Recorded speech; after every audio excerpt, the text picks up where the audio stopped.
पुराने समय की बात है। एक छोटे से गांव में अर्जुन नाम का एक गरीब लेकिन बहुत बुद्धिमान लड़का रहता था। उसके पिता एक किसान थे जो मेहनत से अपनी आजीविका चलाते थे। अर्जुन का मन हमेशा पढ़ाई और नई नई बातें सीखने में लगा रहता था।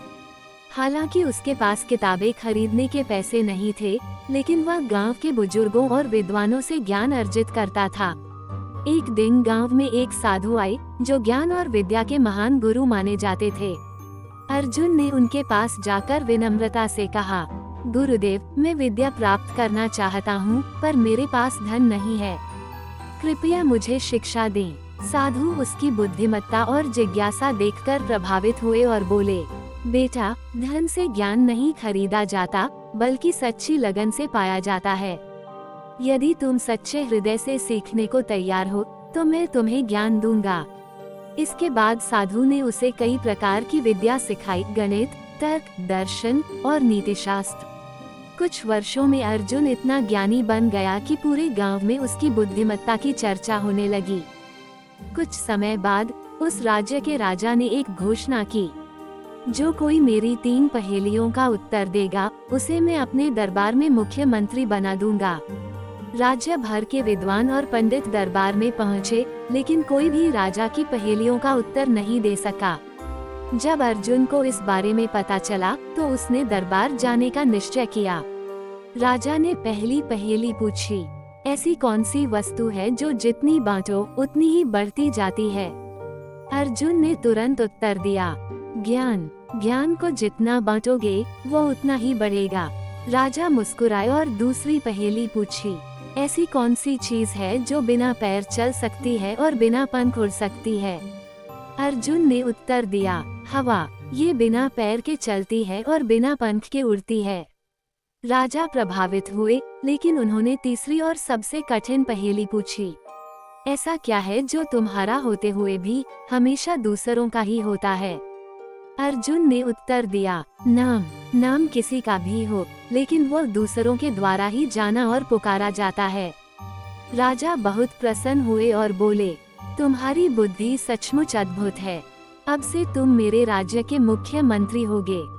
अर्जुन के मंत्री बनने के कुछ ही महीनों बाद पड़ोसी राज्य का राजा युद्ध करने के लिए आ गया।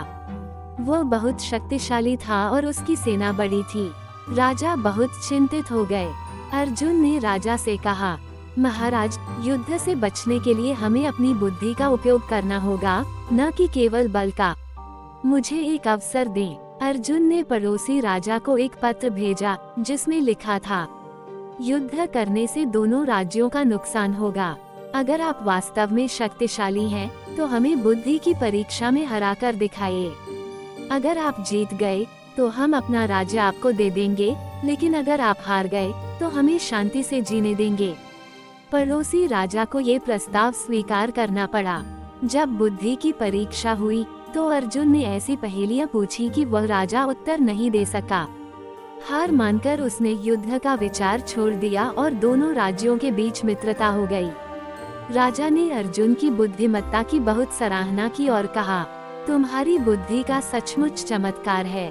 तुम्हारी वजह से मेरा राज्य बच गया। अर्जुन की ख्याति पूरे देश में फैल गई। लोग उसे बुद्धिमान मंत्री कहने लगे। वो हमेशा न्याय और सद्भावना से काम करता और जनता की भलाई के लिए निर्णय लेता। राजा ने उसे अपना सबसे भरोसेमंद सलाहकार बना लिया। अर्जुन ने गरीबों के लिए शिक्षा की व्यवस्था की, ताकि कोई और बच्चा उसकी तरह कठिनाइयों का सामना न करे। उसने राजा को ये भी समझाया कि सबसे बड़ी ताकत सेना या धन नहीं, बल्कि बुद्धि और न्याय है। उसकी मेहनत से राज्य समृद्ध और शांतिपूर्ण बन गया। वर्षों बाद जब राजा वृद्ध हुए तो उन्होंने अर्जुन को अपना उत्तराधिकारी बना दिया।